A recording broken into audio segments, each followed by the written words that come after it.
Hey everyone, it's Lindsay Rhodes, and I've got a new podcast, the NFL Road Show. Fun and kind of nerdy conversation about the NFL every Monday, Wednesday, and Friday. I've got some amazing guests that are joining me. I'll be breaking the huddle with the top stories, previewing games. We'll get you set for the weekend fantasy with our Fantasy Friday episodes, and we'll answer some of your questions as well. So subscribe to the NFL Road Show on Apple Podcasts, Spotify, or wherever you get your podcasts.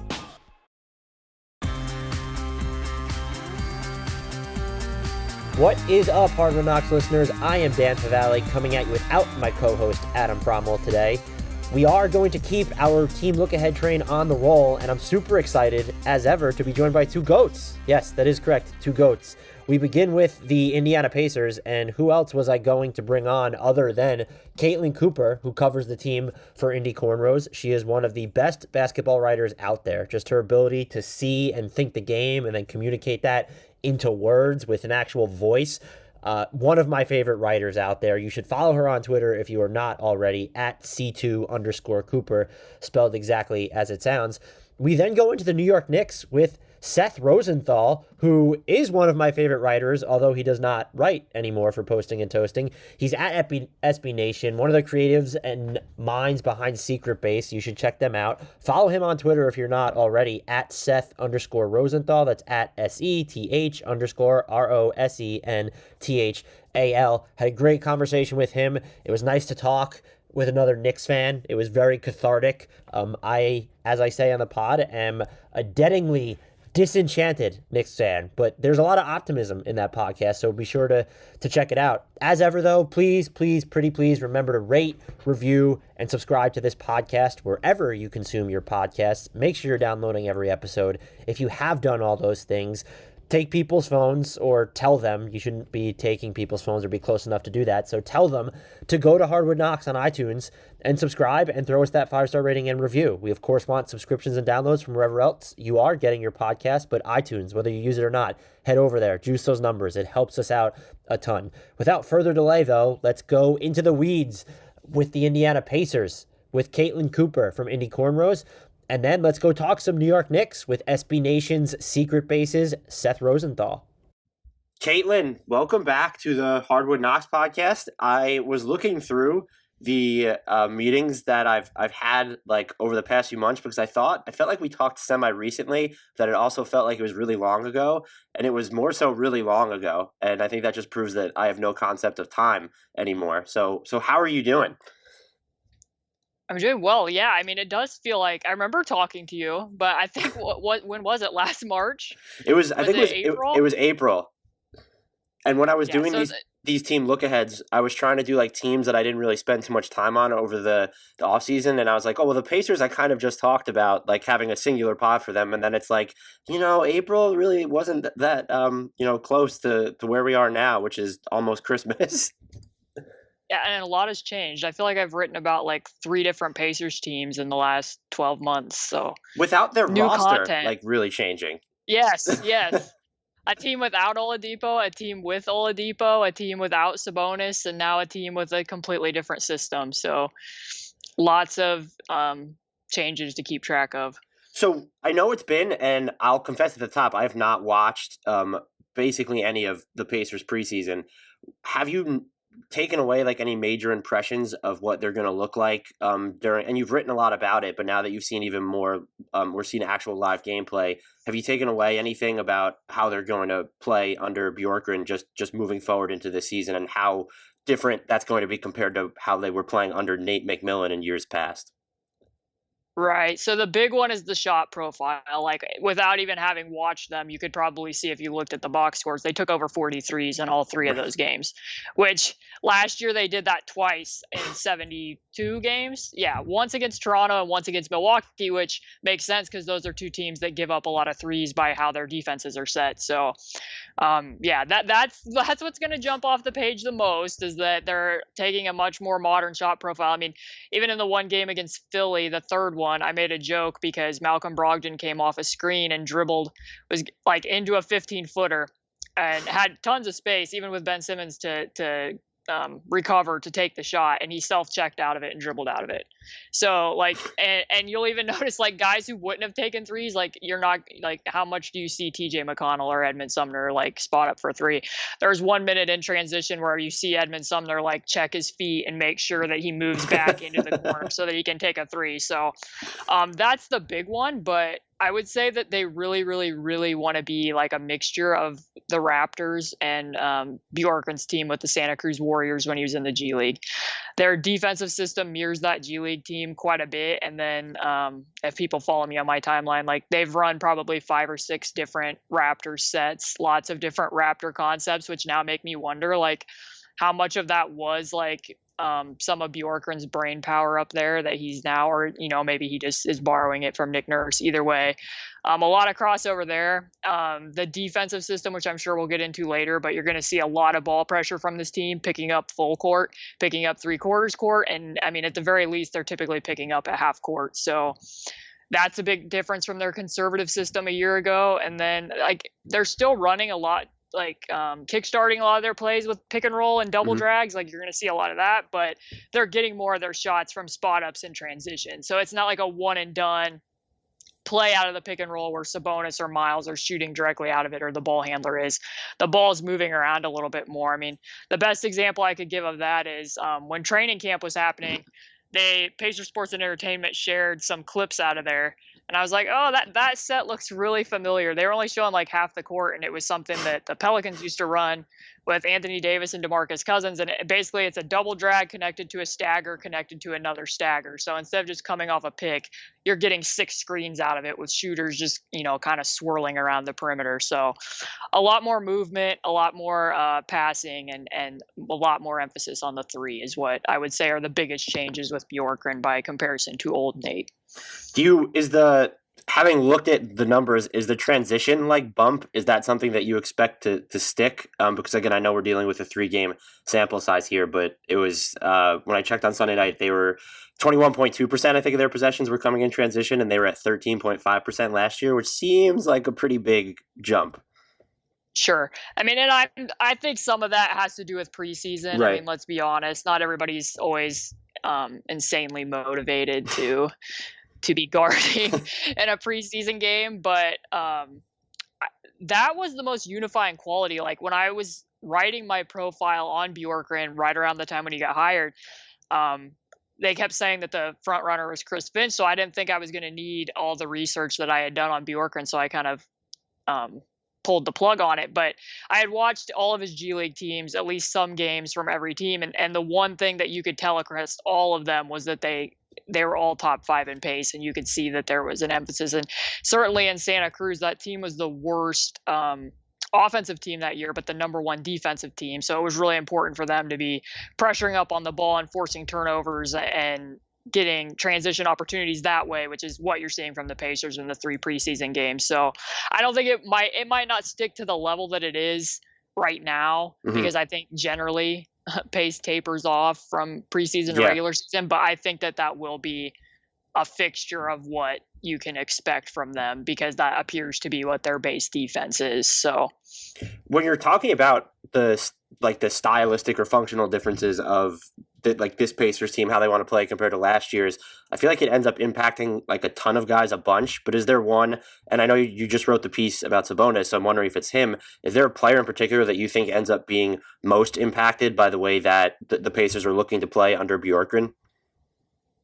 Yeah, that's a good question. Like with Sabonis, for me, like he's taken threes in the preseason, but he's only made 1. So I don't know if we can really expect and obviously that's 3 games. And I know he said it's something that he worked on, but he also had plantar fasciitis for a good portion of the off-season period. So I don't know how much he was able to do, but I'm not super sold that he's going to develop deeper range. I mean, we'll wait and see. And even if he does, it's kind of a matter of how much our opponent's going to care, even if he is knocking in a couple of those. Like, I think that you'd probably still sag off of him to a degree. But yeah, so with Bjorkgren, going into it, I kind of expected, like, there was a lot of comparisons being thrown around about, like Turner and Sabonis to how the Raptors would have used Ibaka and Gasol, which to me was a little bit of a false equivalency because the Raptors didn't play Ibaka and Gasol that much. Like, that's a spot look based on matchups, whereas these are two starters and they're not even that similar because Ibaka is a better 3-point shooter to this point in his career than Myles has been, and Marc Gasol obviously pops a lot more than Sabonis does, but I never really tossed around in my head that they might use Sabonis like Pascal Siakam, and yet they are. Like, I was very pro during the downtime that I wanted Sabonis to be used more as a ball handler, because if you could use that, then you can spread the floor with his playmaking. And you could kind of see in the postseason how much, like, Bam completely altered everything they did in that playoff series, because they were either running pick and rolls at Bam, which was obviously incredibly ill-sighted, but you kind of understood why they were doing it, because when they weren't running pick and rolls at him, he was roaming off of Myles or whoever was out there that he was guarding. Like, he just wasn't. The Heat were basically like, we're fine if your center beats us hitting jump shots. So every driving lane was being pinched and clogged. But if you can envision that Sabonis is out there, for one, he could have punished a switch more effectively than what you can do with Turner at the 5. But also, if Bam's guarding Sabonis as a playmaker and you're doing some of these Pascal Siakam-like things where a guard is handing the ball off to him and he's attacking, then Bam has to be occupied by that person with the ball. Even if he's sagging off some, then you can use a back screen and Sabonis can get to the basket, and that's really going to open up his passing. If somebody comes and collapses on to a guy when there's no rim protector there, then he's making a quick pass to, TJ Warren crashing from the corner, or even to a corner shooter. So I think that is going to be impactful for what they could do in a playoff series. As far as like the biggest jump, I think it's going to matter that shooters like Doug McDermott and Justin Holiday might be a little more seen in this offense than what they would have been under Nate McMillan. I mean, I've used this stat many times, but Doug McDermott in the last 2 playoff series has attempted 3 corner threes in 7 games, because he didn't play in the 1 game against Boston. But I mean, 3 total. Yeah, so, that's not very much.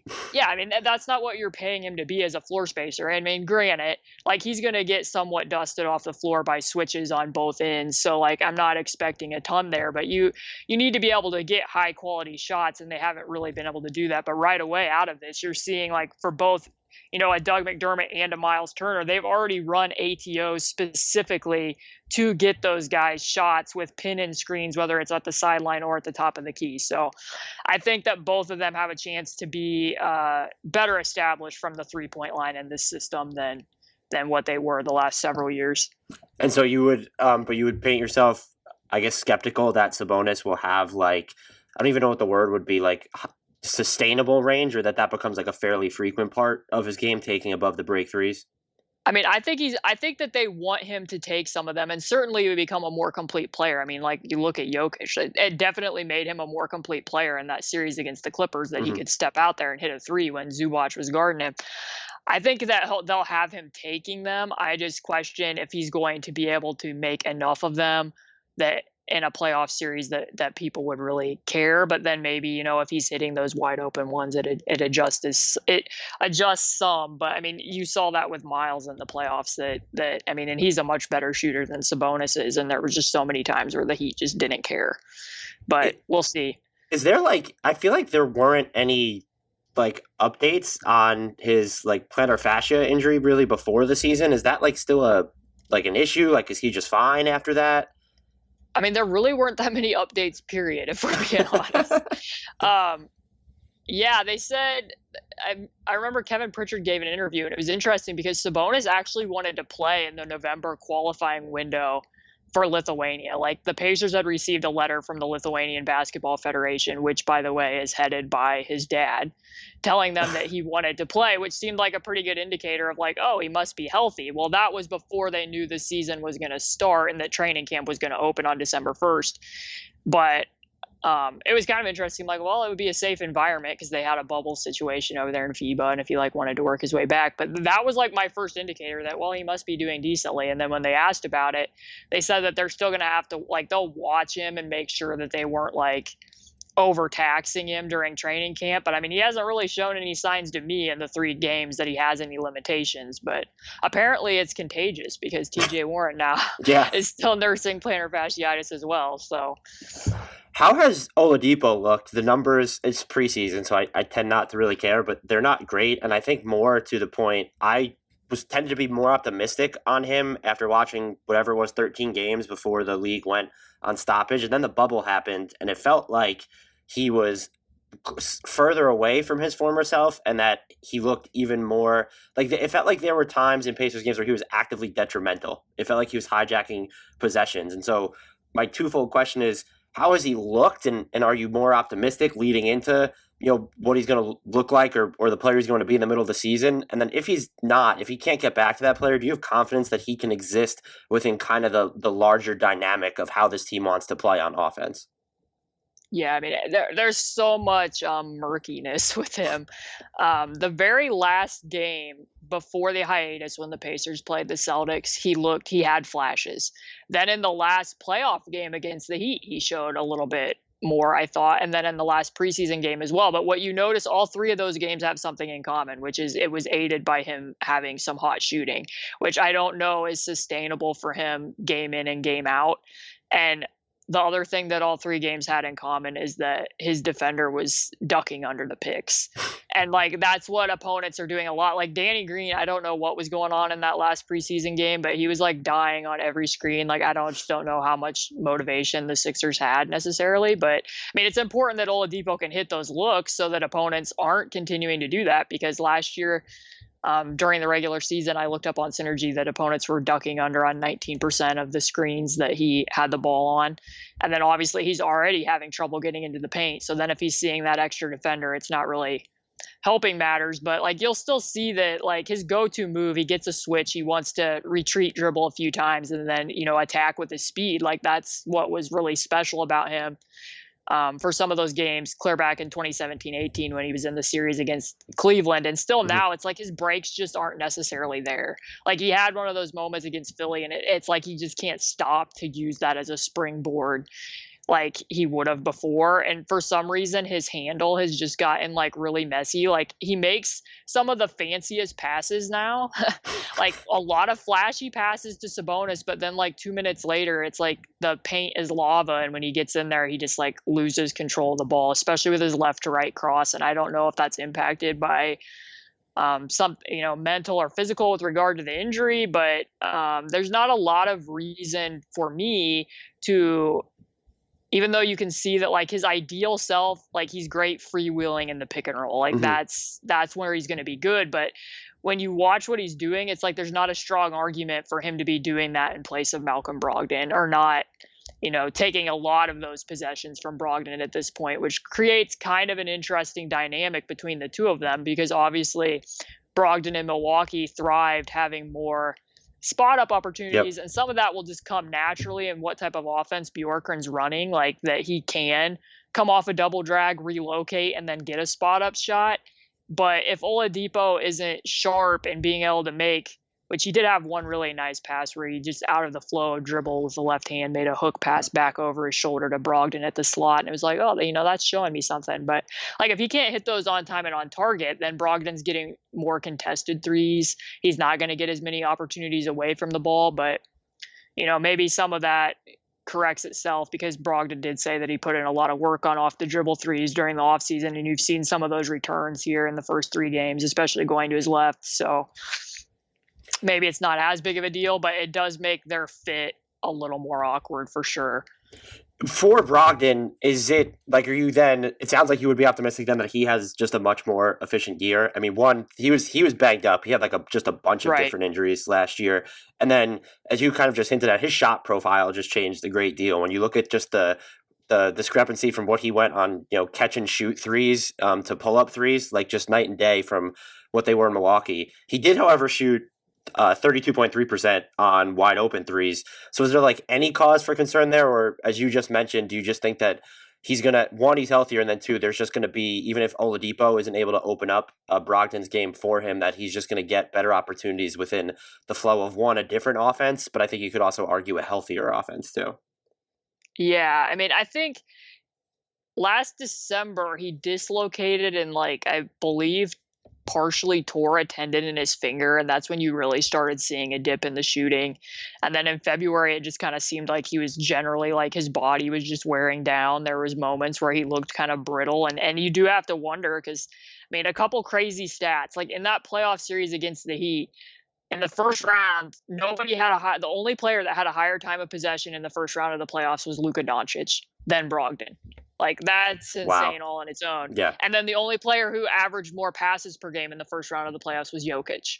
So, like, that just tells you how much of burden he was having to bear until, like, Victor can get back to being able to attack more one-on-one, and that they didn't have Sabonis as a playmaker in that series as well. So obviously, like, getting Sabonis back and having some more of that playmaking will help. But as you said, like with the Milwaukee comparison, like when I was writing about him saying that he had worked on going left off the dribble, I looked and this stat just like blew me away. Giannis and Brogdon's last season in Milwaukee assisted Brogdon for more field goals than the Pacers did as a team last year. Oh, shit. Brogdon assisted, yes. Giannis assisted Brogdon for 85 field goals, and the Pacers as a team assisted him for 81. So, wow.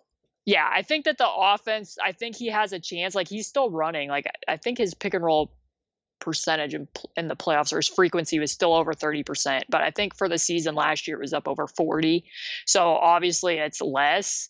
I think that there's still the compelling reason that he needs to be the primary ball handler. And I think that's why he knew that he needed to work on being able to create some space with him off the dribble and being able to go a little bit more east-west than so much north-south. But the one question that I do have to your point is, and again, we'll get into this, but like the defense makes me wonder how well Brogdon's going to hold up across the full scale of this season with how aggressive they're being with the ball pressure and what they're doing with the rotations. Like, that's just going to be, to me, a heavy load for a guy who already showed last year that, like, and a lot of it was freak injuries, but through no fault of his own. I mean, he dislocated his finger. He had hamstring problems. He had tore the tendon that had to do with his hip, or like whatever that was at the back end of the season, and then had back spasms twice, had a concussion. Like, it's just a lot. And that isn't just an isolated season. Like, obviously he also had plantar fasciitis issues with the Bucks. Like,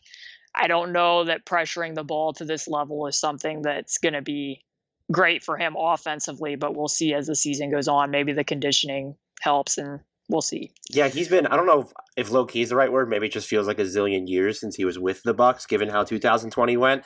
But he's just had like a bunch of different injuries in his career. I think in 2018, he had like a partially torn quad tendon too. So he's like not the most durable player, or he's at least, he's injury prone. Even if he's been available in certain seasons, it always seems like he's just banged up a ton. Yeah. So, I mean, and he mentioned that like he knows that, availability is the best ability, and he's tried to prepare his body for a long season. So, but there also wasn't a long off season to prepare to do that. Like, I mean, these guys didn't have a lot of weeks. I mean, and that's part of the reason why I question some of what they're doing defensively. Like, like Heat culture just doesn't happen overnight with what they do to train people. So like with what the Pacers are expecting defensively, did they have enough ample time to condition to do this? Like, and how long throughout the season is it going to take for you to be conditioned to do it? Like, I don't know. Yeah, there's just, and maybe this isn't as big a problem for them because they're not dealing with a ton. I mean, well, they have a new coach, so it is, you're looking at just like not really having a training camp basically, and just being thrown into the fire. And so you're adjusting to a new coach, and then maybe it helps that you don't have a bunch of new players as well, and you're not trying to integrate like major rookies like some other teams, but just looking at every squad that has the issue of just like time to get it together. And so now you're throwing in the fact that some of these guys were so banged up last year.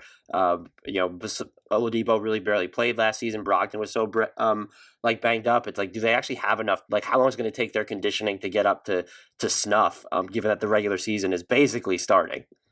Right. I mean, and TJ Warren has been out as well for the last, I mean, he's week to week. They're expecting him to play in the preseason opener, but it's not like he's been out there. Myles Turner was out with illness for 2 of the preseason games. So like the projected lineup that they like to remind everybody all the time only played 86 minutes last year, still hasn't gotten a lot of reps at practice, especially because, I mean, Bjorkgren flat out said that he doesn't know what his starting lineup for Wednesday is going to be. And he's been playing a lot, like the videos that come out of practices, he's been playing a lot of hybrid lineups. Like they wanted to evenly disperse the talent to try to boost competition. He wanted to get a look at a lot of different combinations. So Yeah, I mean, I don't know how much, like, I think roster continuity matters in the sense that, like, where a guy wants to get the ball or where he wants to catch it, but Mhm. I mean, they've even said that they haven't implemented all of their offense yet because they spent so much time, like, because the defense is so radically different. That's what they spent a lot of the beginning time of training camp focused on, and they've been adding stuff as they go. So I don't know if they'll be able to hit the ground running as well as returning that much of your roster would lead you to believe. Do you think, at least to start the season, is TJ Warren going to end up like in the starting five after not playing in the preseason, or do you think they'll have him come off the bench to start? Well, I mean that's maybe the most valid question because I have a lot of thoughts about how they're going to use him, and that's why I was, other than how good he was in the bubble and broken up that we didn't get to see him play in the preseason, was that we don't know how they intend on using him. I mean, it was interesting in the aftermath of like trying to get Gordon Hayward. Kevin Pritchard like admitted like we went as hard as we possibly could to get a player. Obviously, he didn't name Gordon Hayward, but it was Gordon Hayward.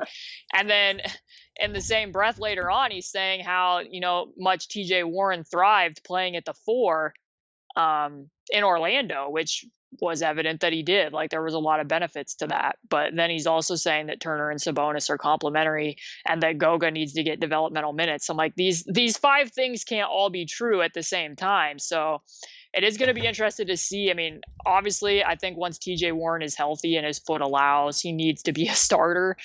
But yeah, I mean, how do they balance getting him minutes at the 4? Does he play more with bench lineups? And then is that moving, maybe that moves Justin Moore a little bit more to his natural position, but then are you just benching Doug McDermott? Like, obviously you get a good chunk of offense running DHOs and the wavelength that exists between Sabonis and McDermott. So I don't know how exactly they balance out what they want to do with TJ, with the double big lineup and with getting Goga the development that he very clearly needs. So Do you think it's going to be a focus looking at TJ Warren to maybe stagger him from Oladipo, since those two really didn't have an opportunity to play together last season, and given what he was able to do in the bubble, where there seems like if you have Brogdon and you have Oladipo and you have Warren, and then even Sabonis is going to factor into there, that there's some, just like you want all those guys to have touches, and Warren can shoot, and like he doesn't necessarily need the ball, but given what he was able to show in the bubble, do you think there's a focus on trying to get him in situations where maybe he is leading bench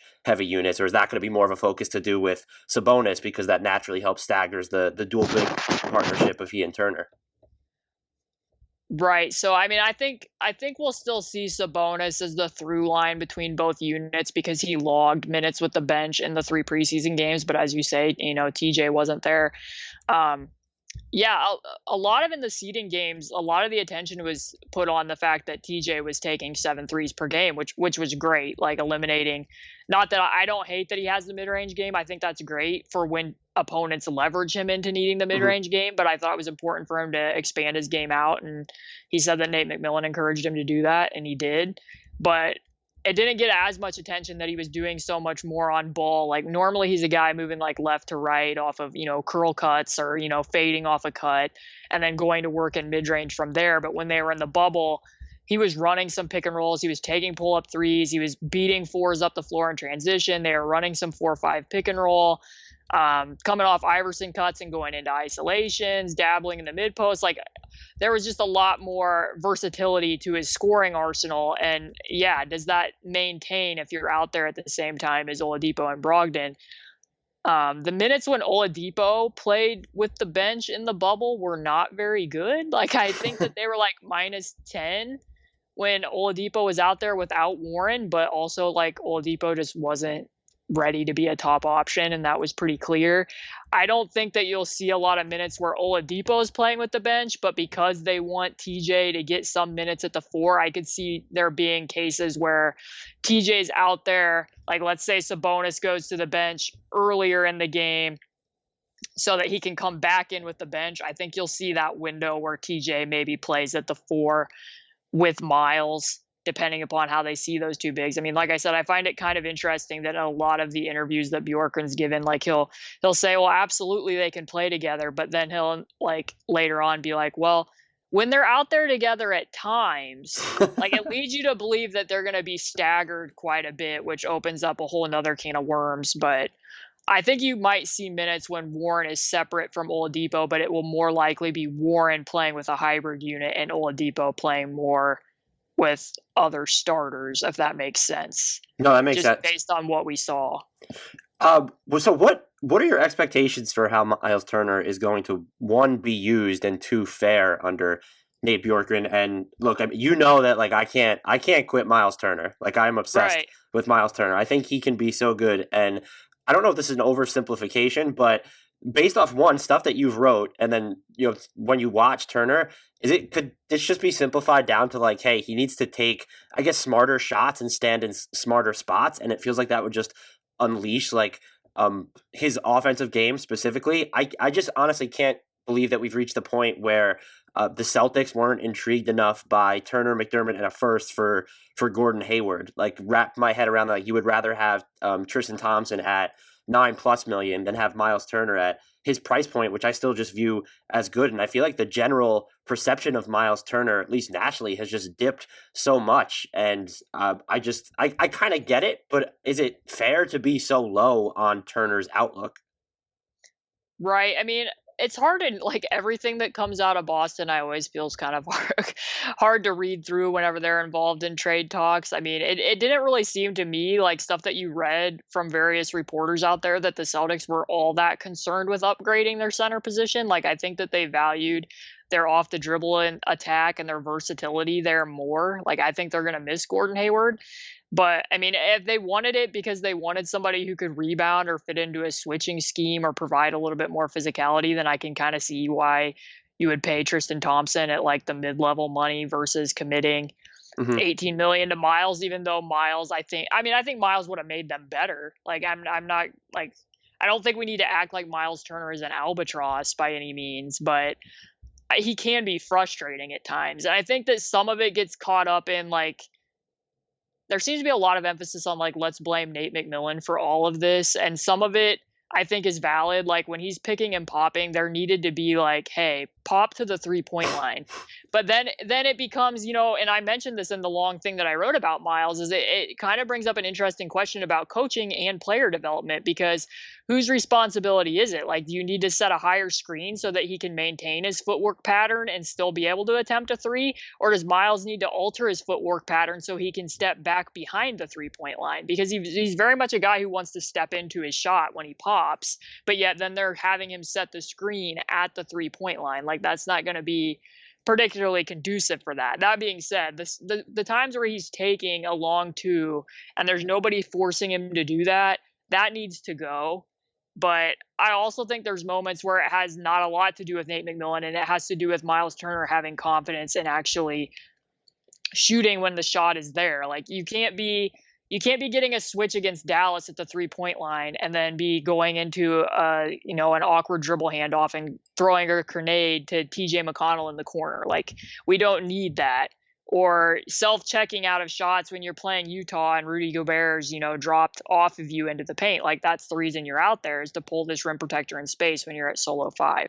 But there also just weren't a lot of plays that were run for him to get shots. And I think a really big hole that hopefully Bjorkgren addresses is he didn't get used as a trailer. Like, I don't know if you saw that article, but like, I think that he fits into the mold of being a guy like a Porzingis, like a Brook Lopez, where if you're going to play in this faster scheme, you're spreading him out like a 6'11" shooting guard. He's playing off the action rather than within it, because he doesn't make great reads as a passer, except for occasionally, like hitting the opposite corner. So instead of having him run rim to rim, have him run arc to arc so that you can, set up the threat of what that would present if he hits some of those shots. And he took like 20, whereas Porzingis is like up over, 3 times that. And Brook Lopez obviously benefits from playing with Giannis, as does Porzingis with Luka. But I mean, they're taking 3 and 4 times the volume of trailer threes that Myles has. So yeah, some of it's knowing what spots to be in, but also like he needs to let the ball fly. And you saw both sides of that coin in the one preseason game he played, because they're playing, the Cavs are playing a 2-3 zone.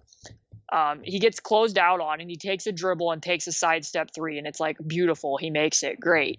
And then 2 or 3 possessions later, he's in the corner. Sabonis draws attention, draws 2 defenders. Sabonis throws it to him, and he record scratches out of the shot and puts the ball on the floor when nobody's there, and then ends up losing the ball out of bounds. And then he does it again later where he dribbles the ball off somebody else's foot. Like, it needs to be like, you have the greenest green light. When you're out there, you need to look and act like a shooting guard so that teams will respect you as one.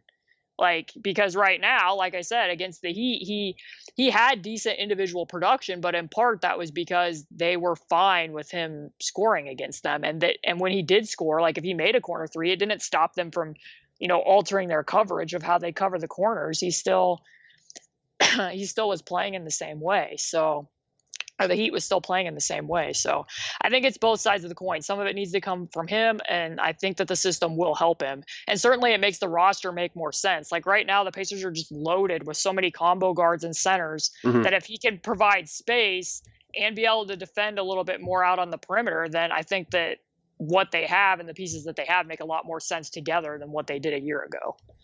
Do you have like any idea of what the root cause would be where it seems like he, on his part, might be just resistant to doing a lot of the things where you just talked about, where it's even if he's going to be behind the 3-point line and they're going to leave him open, like he's still just not taking those first open shots? Like, why would he want to, like why is he dribbling into it too? Or why is he passing up certain opportunities?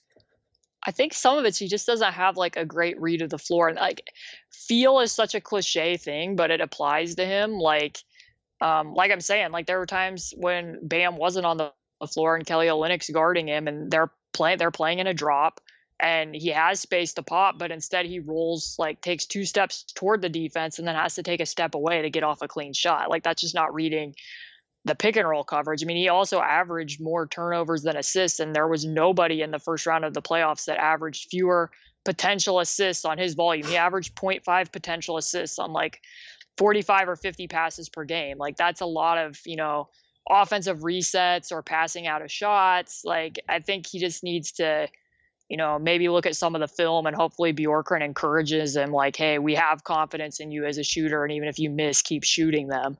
And maybe some of that wasn't there with Nate McMillan. I mean, I know that there was confusion in what his role was because he said that on CJ McCollum's podcast. It was the strangest he did. It was very odd. Like, he said it was the strangest conversation that the Pacers told him that he needed to work on his post game leading into the offseason, which I still have questions. Like, I think he did need to work on his post game because he needs to be able to do something against a switch. So that's fine.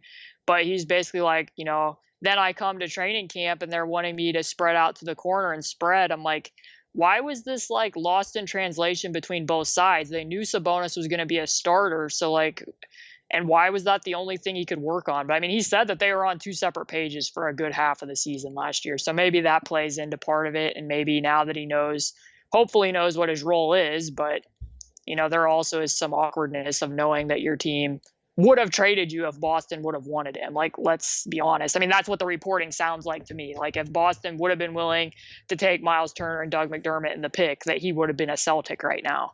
So I think he's going to be professional. I mean, he's accepted a lesser role last year, accepted the sacrifices. His touches plummeted, but he also shot on the lowest percentage of his touches since he was a rookie. So there needs to be some confidence there to let the ball go. That seems like a fundamental discrepancy where they told him to work on his post game and then want him like fanning out to the corners. Yeah, like, that's I don't know how that messaging went. Like, did they literally tell him, hey, this is the only thing that you can work on all summer? And like, neither side ever thought like, hey, we're going to be playing with Sabonis and it makes far more sense to space you. Like, I don't know. It was a very odd story.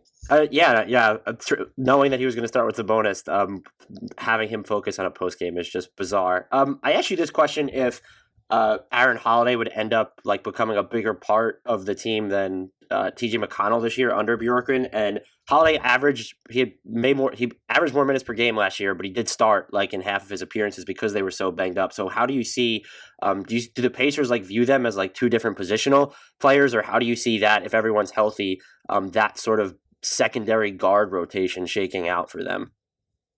Yeah, I mean, in some ways, TJ McConnell is like not the best fit for the system. Also, I mean, like with the threes clearly, but in other ways, he like fits right in because if you want to be, pressuring the ball 94 feet and pushing the pace, like that's kind of what TJ McConnell's game is. But I would anticipate that if Jeremy Lamb is healthy and looks reasonably like himself, that Aaron Holiday will usurp TJ McConnell in the rotation because, I mean, he just gives you another person that at least in theory can go get his own shot, can space out around the 3-point line, and can also, ball hawk similarly to what TJ McConnell can do, and maybe even more so in terms of turning the ball and getting under the ball. So, and he has the higher ceiling. McConnell has a bit of a steadier hand. And what's interesting is I actually think Aaron fits in better, even though he's an undersized combo guard, like off the ball, attacking from the slot and being able to make shots off the catch than he does with his decision making in the pick and roll. Okay. So we'll kind of see how that turns out whenever Jeremy gets back, because obviously you're not going to be using Jeremy as a point guard, but maybe they stagger a little bit. Like they've shown playing Brogdon with some bench players in the preseason, so I don't think it's outside the realm of possibility that Brogdon might play some with the bench where maybe you see Jeremy. Like, I just think that there's going to be a lot of different combinations because that's what indication that they've given that like from night to night, this rotation could change. Who's in the rotation could change. But I would be very surprised. I mean, there was rumors that Boston asked about Aaron and TJ Warren in those deals, and the Pacers were really resistant to give up Aaron. So at that point, like if you didn't want to include him to get that deal done for Gordon Hayward, I would believe that you would be playing Aaron over TJ this year, where Nate McMillan was more ready to lean on the veteran rather than letting Aaron play through mistakes. So that's how I would see that shaking out. Do you think that there'll be if this was pulled from Nick Nurse, where there'll be the level of fluidity where Toronto even changed its starting five, like to sort of dictate against certain matchups? Do you see that being something Indiana do, or do you think Indiana does, or do you think that comes more so like after the top five, where that's really where they're going to manipulate their rotation on a game to game basis? No, I definitely do. I mean, he said I wasn't on this Zoom call to know exactly what the quote was, but I do know that he said yesterday that he doesn't know what the starting lineup could be and that could change from night to night, which, I mean, again, brings up an interesting conversation because I don't know who he's thinking about flexing out of that. Like maybe he's thinking some nights they might want Aaron Holiday for a 3-guard lineup or, whatever it is. But it leads me to believe it's with regard to the two bigs. I mean, just how much, or rather how little Toronto actually played Ibaka and Gasol together. It leads me to believe that they think that they need to give those two some space. And it's like, even if they play the same amount of minutes, which I think would be hard because last year they played more minutes apart from each other on average than they did together. It just brings up the question of like, this isn't the Lakers like playing upsizing with, a role player in Dwight Howard or JaVale McGee. Like these are two centers making $18 million a piece. I mean, even if they're willing to do it, at what point is that kind of not great management of what money you have? Like, It just makes me wonder how combustible this situation is. Like, not in terms of chemistry. Like, I don't know what's going on there, but like, just that if you feel like you need to flex out one of the bigs for certain matchups, shouldn't that kind of be telling you something about your roster? I mean, and clearly it was, because I think Gordon Hayward made a lot of sense for what they want to do. Like I had a whole thing written about him if that deal went through. And like there's a possession against the Heat where he goes in and covers Jimmy Butler in a cut, fronts Jimmy Butler, closes out at an angle to Kelly Olynyk, gets a long rebound, pushes the ball up the floor, gets triple teamed, threads a pass to Daniel Tice. And there's not a player on the roster at the forward position for the Pacers that could have done all of those things. Plus, he fits into a switching scheme, which the Pacers are switching on some pick and rolls, especially guard to guard ones that don't involve the bigs. And some of what they're doing defensively, I think, is going to be really hard to do with two bigs on the floor. Mm-hmm. So I just wonder how long the plan is there. Like the only strong argument I could make for it is that like splitting them up might give the rest of the league a little bit different view of Myles if he's playing more minutes at the 5 and can kind of juice some of his value. I mean, because you might be better, like you might win a game, against Boston if you're not starting both of them. But again, then or finishing with them or however many minutes they're going to shake out. But again, like to me, if you can't play your best players a lot of minutes together and win against all different types of opponents, then it's probably time to make a change. But we'll see how it plays out. Yeah, I'm going to probably ask you that in a second. I think the last rotation question I have is the second biggest move they probably made, in air quotes, they made this offseason was bringing back Justin Holiday. Do you still envision him playing some backup 4, or do you think maybe the push to have TJ Warren there, I think as you already mentioned, actually might have them gravitate him towards his more natural position where you'll see him more play more 2 and 3. Right. I mean, and again, I wish I could answer that a little bit better by seeing how they would manage Warren's minutes. And clearly it depends. Like if they're going to stagger him a lot, then I guess meaning Myles and Sabonis, then there's going to be more minutes to go around at the 4. In the preseason, they played Justin a lot at the 4 still with Doug and Aaron and TJ and Sabonis. That lineup was good for them last year, and they still went to some of those looks a little bit. I mean, my thing is like he held up well doing it. Like obviously he had like his lowest usage, but his highest effective field goal percentage. Like he had a career year playing minutes at the 4, but then you can see spots where like, they're playing Denver and Michael Porter Jr. is coming off the bench and he's just giving up too much size. Like can't stay in front of him, or like, playing a Carmelo Anthony off the bench where then you have to double and you're giving up rebounds, or, certain matchups like that. Kelly Olynyk gave him some problems in the playoffs off the bench as well. And then my question is kind of like with Brogdon, that if he's doing this for a second season in a row where he's defending up a position that much, does it eventually start to hurt his 3-point percentage? Like how do his legs and his shot hold up over the full course of a season, which like I said, I mean, it did last year, but this will be the second season of doing it. And he's over 30 now. So I think it would help him to get more minutes on the wing. And maybe that does happen. And like if they want to stretch some of TJ Warren's minutes, get him more minutes at the 4, then you can play Justin up. But they just have so little depth at that spot. Like I said, like their entire roster is basically combo guards, centers, and TJ Warren and Justin Holiday. Like that's basically summarizes what they have. So yeah, it would have been interesting to see what they would have looked like with Gordon Hayward there. I don't know that he's necessarily the wing you want to go up against some of the assignments that you're talking about, but at the same time, he's better than what they have.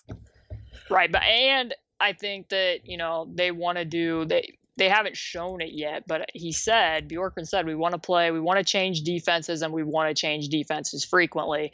So I think it does make more sense when you're playing, like a 3-2 zone, that to have somebody a little bit more mobile there in the corner so that teams just aren't automatically going after the corners with 2 bigs on the blocks in a 3-2 where they're having to rush out to shooters. Like I can see the logic behind it, but yeah.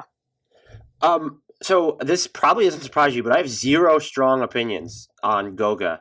Have you seen anything from him where it makes you think that he's going to warrant more of an extensive look this season?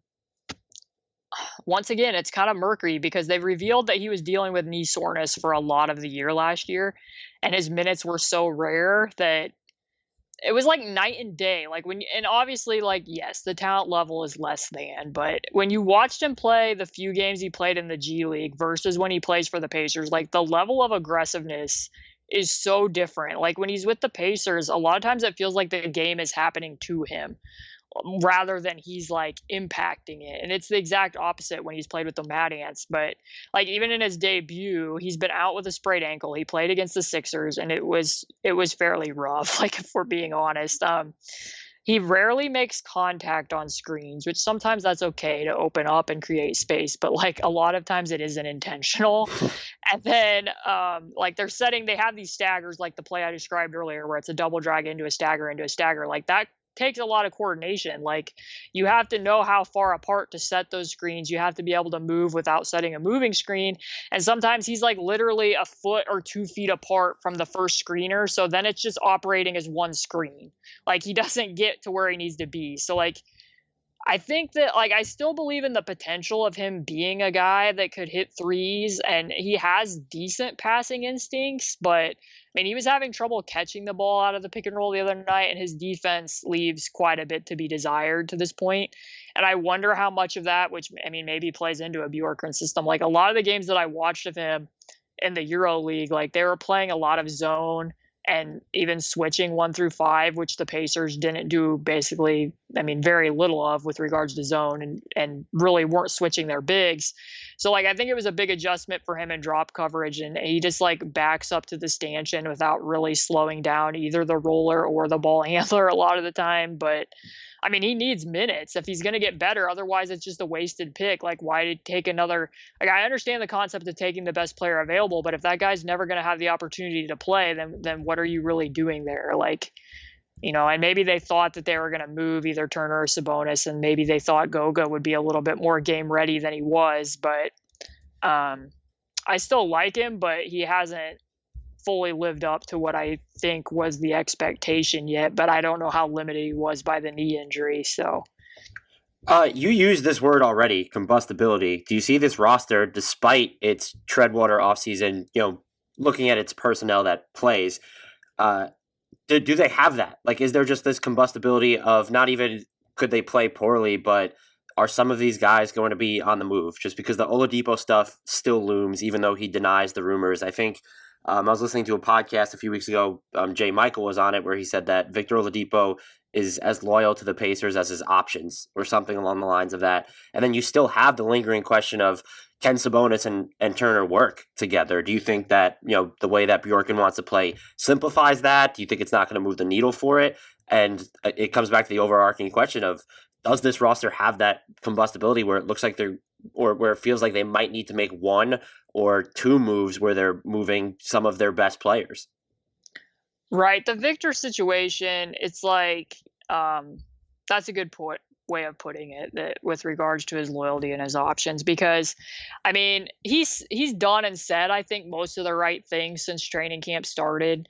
He seems like he's enthusiastic about what Nate Bjorkgren's doing, and I think that Victor fits into this type of system where they're being really aggressive in the gaps. Like, he's kind of the poster boy for doing that, like really good at roaming the entire floor, and that part of his game really hasn't missed that much of a beat. Even early on last year before the hiatus, he was showing that he could still, really zoom around when he's tagging and then helping back to a shooter and still have that closing speed. But he makes comments where he'll say, like, he seems very much of the moment, like, well, this for now, or like, he was asked directly, like, what his long-term commitment here is, and he basically said, well, that's out of my control now, which, I don't understand how that's remotely the case. Like, unless the Pacers were just like, hey, we're not offering you an extension.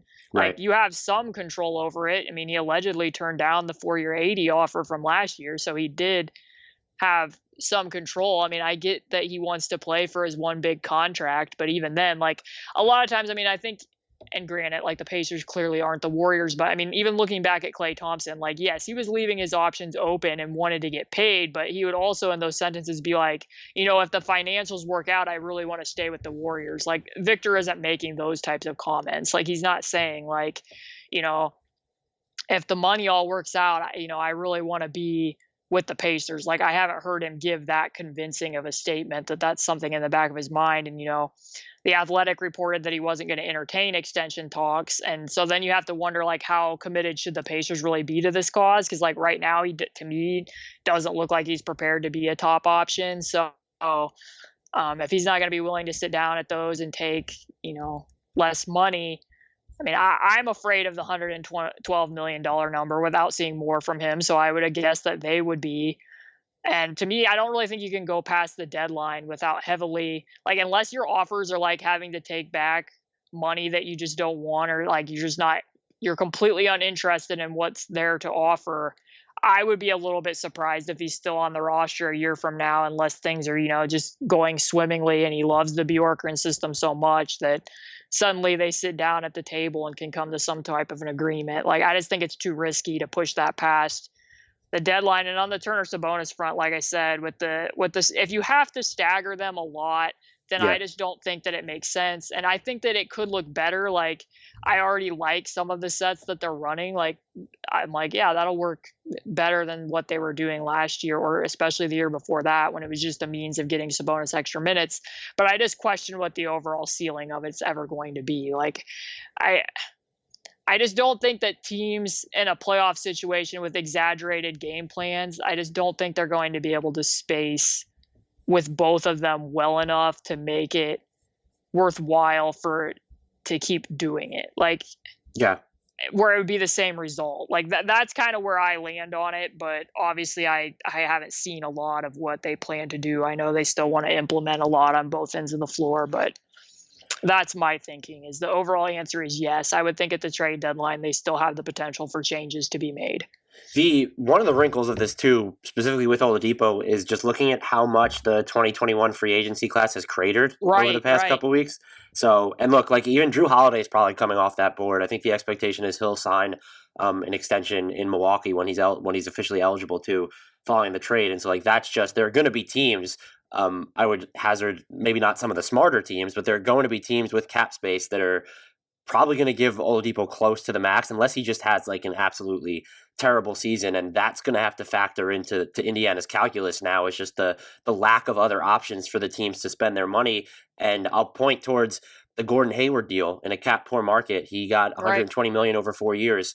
People are going to talk themselves into Oladipo being better. I would say as long as he doesn't get injured again, I would still rather have Oladipo, but the offers are going to be there for him. Right. And I mean, yeah, because you look at it and it's like, yeah, Kawhi and Drew Holiday have player options, correct? Like that's the top, obviously Kawhi above Drew, but like those are that's kind of like the big board at this point. Like people have come to extensions. Yeah, that's a very good point, that there is the opportunity that the money could be there for him, and that if there are teams that, who knows how many teams he asked if he could come play with them last year. So we don't even know who's all on the board at this point, who all he was interested in joining. And then you look at teams like Miami too. Like obviously Miami now knows definitively they're not getting Giannis in a year. And depending upon where James Harden goes, then do they start thinking, Victor might help us? Like at least on the defensive end, I think he would help them.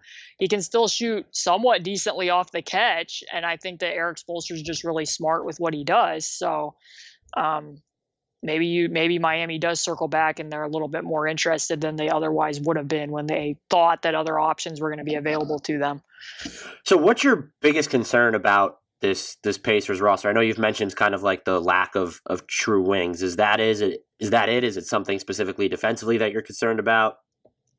Right. So the defense as a whole, this is going to be a long talking point. I'm just fair warning you to get all my thoughts out there. So like back up to a year ago, and the Pacers had a top 6 defense. Like despite a lot of the things that you could look at and be like, well, you're playing Sabonis at the 4 defensively. That's not great. Like Malcolm Brogdon, not great against quicker guards at the point of attack. There was weak points that you could think like, maybe this defense isn't going to be great. But then they, against all odds, with Dan Burke at their side, crank out another top defense. And by the way, very importantly, in the Oladipo era, they finished in the top 3 of opponent turnover percentage twice and finished in the top 3 of points off turnovers twice while playing a more conservative system. Like they're still forcing turnovers with Dan Burke and Nate McMillan. It's just a product of their system and a product of the funneling into the middle and how they were getting, hands on the ball and active deflections, versus now, like forcing turnovers is very much the purpose of this system. And when I look at it, I questioned when I was seeing it. I'm like, what is the reason for doing this? Because it wasn't that the Sixers hired Dan Burke away. Like reportedly, the Pacers told him, like, we're going to be moving in a different direction. We want to play a different scheme. And he went out and looked, and the Sixers wanted to hire him. So to me, they kind of had like a fairly reliable defensive floor with him there. And now it's like, why were they so intent on playing like this aggressive, disruptive system? And like, I agree on the front that you need to show teams different looks, and very much so, like under McMillan, they were more reactionary to making defensive adjustments and wanting to make teams, react to what their base system was rather than being proactive. Like they'd play a Joel Embiid who pretty much like owns Myles Turner's soul in the post. And instead of like helping Myles Turner and knowing like this is a weak point for him, like we're going to come out proactive and either be doubling on the catch right away or be fronting, which they had better success with. It's like, no, we're going to play Myles Turner from behind, have him pick up 2 quick fouls, have him come in and pick up another one, and then his rhythm's completely gone for that type of a game. And they did similar things with Trae Young, where he would light him up for like 40 points off of double drags, and then it's like, okay, well, now we'll mix in some traps. So like, I understand that from Bjorkgren's perspective of like, hey, we want to play different types of defenses and be able to look at this in the playoffs versus we're doing it for the very first time in the playoffs. Like, that was a thing that they did against Boston 2 years ago. Like, oh, well, we want to switch against Boston and we haven't done this all year, but we're going to do it in game 2 or game 1 of a playoff series. Like, I get fleshing through those types of things, but like, I don't really see why, if you're already getting points off turnovers as a product of your conservative system and you can funnel people towards Myles Turner, why you need to be picking people up full court off of makes, because like, we haven't seen this with TJ Warren yet. Because like, to this point, most of the time, like, the full court pest role has been Aaron or TJ McConnell off a make because they're starting Aaron. But then even in minutes when Aaron went to the bench, they're doing this with Malcolm Brogdon. And it's like, you know, and even against Philly in the third game, they weren't doing it full court or three-quarter court, but they were picking Ben Simmons up half court and pressuring him on the ball, despite the fact that like, he's not going to pull up and shoot a three. And like, I get that you want to take off chunks of the shot clock. I mean, that's the main goal of doing it, is you want people to play later into the shot clock, but you're also exhausting people. You're giving up the risk of playing 5-on-4. And like, right now, the other two big hitter things are that the opponents in the preseason shot 51% against them, which was dead last in the league when they weren't forcing turnovers, because they're scrambling so much if that first line of defense gets beat. Plus, they're just kind of too big in spots and too small in spots where they're using a really aggressive shift position. And then it's like, if TJ McConnell's at the nail, he doesn't have the link to close back to that person. Or if Sabonis is at the 4 and helping and the big is up top and he's at the nail, then the big was just cutting right behind him. And like, that's going to be the same whether it's Myles or Sabonis at the 4. And then the other biggie is they're dead last in foul rate, which has been a hallmark of the Nate McMillan system, that they were able to force turnovers and be really cleanly about it. And now, like, because they're up in people's shorts the way that they are, like, there was minutes against Cleveland, like Aaron Holiday's putting the Cavs in the bonus 30 feet from the basket because they're being so aggressive out there. So like, I just question if the gains of what you're getting and points off of turnovers are going to be enough to compensate for like exhausting your team. Because if you look from the first quarter to the second quarter to the third quarter, like, their pace is dropping like pretty tremendously across those 3 quarters, which are quarters that the starters played, like top 6 down to like 22 by the third quarter, where it just kind of looks like guys are gassed. And then also, like, they were even using Sabonis at times to pressure the ball, clear out on the logo. Like, it's not like Andre Drummond's flowing into a dribble handoff and you feel like you need to stay up to like contest against a pull-up 3. Like, they're literally that, like, Sabonis was that far out when Drummond was like waiting for a pass. Why are you taking your best rebounder, 30 feet from the basket for a team that already struggled to rebound, especially when he wasn't on the floor? So it impacted all those things. And granted, it's just preseason, but I feel like that calculus is going to be delicate for most of the year. And it really makes me question if the idea behind this wasn't that this was what scheme they intended to play if they moved Myles. Because to me, if you have Myles and you have this rim protector there, I don't think that you need to be pressuring the ball and be pushing everything to the sidelines to the extent that they are. But if you have Sabonis as your 5, then it makes sense that, like, hey, he has like 0 wingspan. He's not the rim protector that Myles is. So we have to find other ways to, not that he's a net negative defender. He isn't. Like, their minutes when he's been out there in games that Myles hasn't played have been fairly decent. But like, I just think that must have been some of the thought process behind it, because otherwise I don't know why you need to be this aggressive with it. And maybe some of it comes from conditioning. And when they get, 2 of their better defenders and Myles and TJ are healthy and they're out there more. And if you're mixing in zone, then maybe you can kind of punctuate some of these really aggressive bursts with sitting back in that. Like, maybe some of that comes. But to me, it's going to be a really delicate balance when you already had a top 6 defense with what you were doing last year. Like, they didn't lose to the Miami Heat because of their defense, even though like switching would have helped them in spots in that, certainly against Duncan Robinson, but that's not the reason they lost. They lost because they couldn't score enough points. So like, and yet the biggest makeover, I would say, I mean, obviously the shot profile has changed a lot, but the bigger makeover is on the defensive end of the floor right now than it is on the offensive end. So, it's a head scratcher. definitely something to watch with regards to the foul rate and the opponent field goal percentage and what it's doing to them rebounding wise and how their pace gets impacted as the games go. Because, I mean, like I said, this is the scheme that he ran with Santa Cruz, and it made sense when the G League, when he was doing that in the G League, because that team didn't have scorers. They didn't have shooters. Like, they had to generate offense some way. But, like, this was offense that the Pacers were already getting in when Oladipo was healthy, especially in 17-18 and 18-19. Like, I wrote an entire freelance article about how important it was for them to get points off of turnovers and how they used that to compensate for their deficit from the three-point line. So it's just a little bit odd to me. Well, and the That's other thing, very long soliloquy. but very substantive. So I appreciate it. The other thing about their defense too is that when you looked at the personnel they had, and then also the availability of some of that personnel, they didn't have the look and feel of a top 6 defense. And so I think you could talk yourself into. Yeah, I think one of the good things is you limit your turnovers and you limit your foul rate, and that's going to help your defense. But it still felt like they overachieved, and so if you believe that like they're kind of playing with fire there, their floor actually might be just lower than you would expect of a top 6 defense that didn't turn over any major personnel.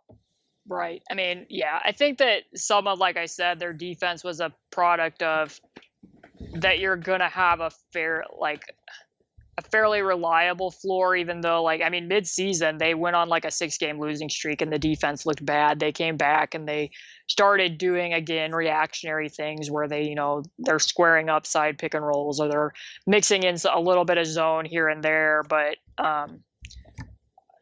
yeah, I think that, like I said, it seemed like they needed to make some changes on that front, and I'm fully on board with Bjorkgren and that there's benefits to making opponents think about what scheme you're going to run.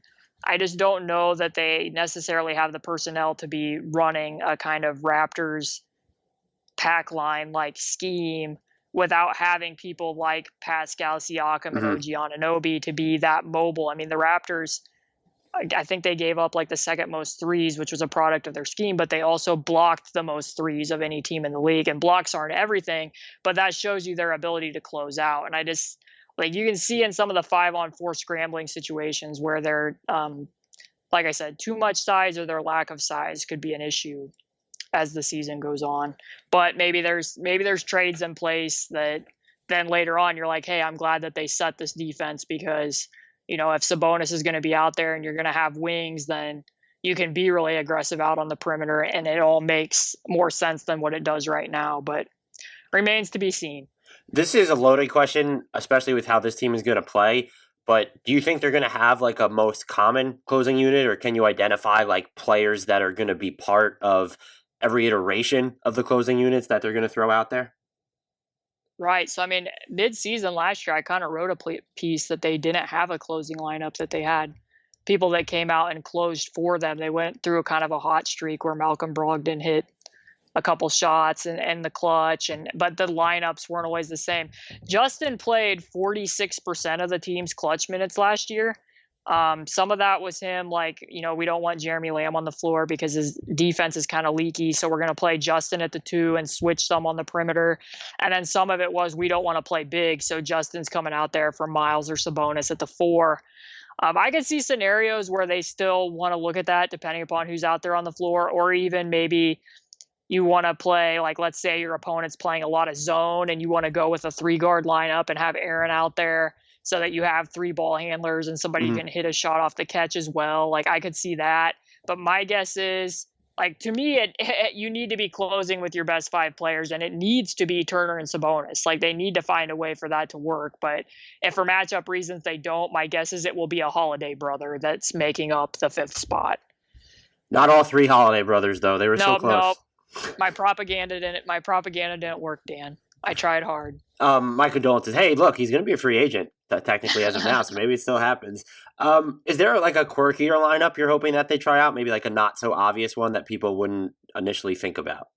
I mean, they've run some quirky lineups, but by default, they ran Keelan Martin out there at the 5 for a little bit. Hey, if that's what you're hoping for. No. I mean, I want to be able to see Goga play, so I guess a really more quirky was how much more they're going to play double big, because to me, he's going to have to be out there at times when Turner or Sabonis is out there. So can he get minutes when there's another 5 on the floor? I'm a big fan of the the Doug, Justin, Sabonis, Aaron minutes. I love how much swirling, delightful motion they get around that. That's one lineup. It's not new, but I don't know how much people that don't watch the Pacers were aware of how lyrical that group would be when they're out on the floor. Can't think of another one off the top of my head. I think I'm so much of the time thinking about who's in and out of lineups with how many health problems the Pacers have had that they've run so many combinations that I've seen most of them. So that's fair. So, final question for you: what do you think is a realistic win total / Eastern Conference finish for this team? Weighing anything you want to weigh, whether you're factoring in a huge midseason change, and their over/under is 39.5. If anyone's like me, they cannot think in 72 game terms. That's the equivalent of 45 wins. So I'm just curious which way you would lean in that department. Malcolm Brogdon said the other day that he thinks they're going to be on pace to be a 50-win team. So Player X is optimistic about his own team's chances. Yeah, I am shocked. A shocking training camp quote. I think in part my question would be like, my initial instinct is like, yeah, you could probably pound the over on that, because when you think about it, like Victor was out last year for how long? At least, he's playing. If Jeremy Lamb's back, then you're not as depleted as you were. But then on the other hand, my head wants me to take the under just because I'm not sure how much they're like, not that they don't value winning, but I'm not sure how much emphasis they're really putting on the regular season. Like they've come across as a team that's playing the long game, and for what we saw in the preseason, it feels to me like, and don't get me wrong, Twitter, I don't think this is a bad team, but I feel like things might have to get a little bit bad before they can get good in terms of fleshing out combinations, getting used to playing a new type of defense, implementing new offense, where it is possible that they could get off to a slow start. Like, I think it's reasonable to expect that, where you don't really need to be hitting the panic button if that does occur. But also, like, they're talking about wanting to play different lineups from night to night, being able to get development of minutes where maybe a role player who didn't play 2 or 3 nights ago does play in this game or an X game. And then there's probably going to be a lot of that around the league just because it's truncated. And obviously I hate analyzing the game in these terms, but like the coronavirus is going to be an issue. Yeah, and I also think that this system, like especially in terms of like the 3-point chucking and other stuff, like there's just going to be more variance than there was a year ago, and that's not a bad thing. Like under Nate McMillan, I feel like there was a pretty good chance that the Pacers were going to come out night to night. They were going to play hard. You weren't going to have to question their work ethic, and that there was going to be a floor of what to expect from them on both ends. Like they're going to take open shots. They're going to hit a decent amount of those. They're going to compete on the defensive end. They're going to rack up regular season wins. And then you're going to have a question about what the ceiling of that is in the playoffs. And now I feel like their defense is fairly high leverage and their offensive shot profile is fairly high variance. So I could see where they might not get as many regular season wins, but could still, be a little bit better poised to be competitive in the playoffs than what they have been. Like in the overall Eastern Conference, like the seedings, I think it's probably fair. Like if you look at the teams that finished behind them, like obviously Brooklyn, barring injuries, is going to be better than they were a year ago. I think that Philly's roster makes sense, and like Philly wasn't that far back from the Pacers a year ago. Like it was close to being a tie between the Pacers and the Heat and the Sixers for a good portion of the back end of the season. And then obviously like Miami's coming fresh off a playoff berth, which a finals berth.